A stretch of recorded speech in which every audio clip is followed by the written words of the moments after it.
Hi అందరికీ తాళ్ళలోకి పోయి చాలా కష్టపడి ఈత కమ్మలు అయితే తెచ్చుకున్నాం కదా.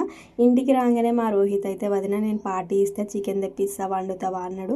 అమ్మో నేనైతే వండా అని చెప్పిన. పార్టీ ఎందుకు అంటే మా రోహిత్ అయితే 10th పాస్ అయ్యిండు.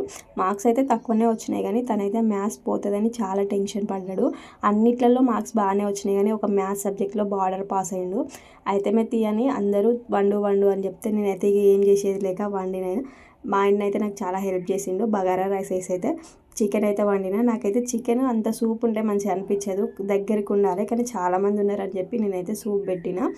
ఇదే మాట పొదటి ఇలాంటి అయిపో కదా రోహిత్ మంచిగా తాళ్ళలకు చికెన్ కర్రీ తీసుకుపోయి వండుకుంటాము, మంచిగా ఎంజాయ్ చేస్తాము అంటే నేను మర్చిపోయిన వదిన నాకు ఎందుకో ఇప్పుడు ఇవ్వాలనిపిస్తుందని చెప్పిండు. ఇక వంట చేసిన తర్వాతనైతే అందరం లైన్గా కూర్చొని అయితే అన్నం తినేసినాము. మా ఇంట్లో వాళ్ళు అందరు తిన్నారు కానీ వాళ్ళ వీడియో తీయలేదు. నేనైతే సింపుల్గానే వంట చేస్తాను కానీ బాగానే వస్తుంది. వీడియోస్ని అయితే లైక్ చేసి ఛానల్ని సబ్స్క్రైబ్ చేసుకోండి అబ్బా ప్లీజ్. Thanks for watching.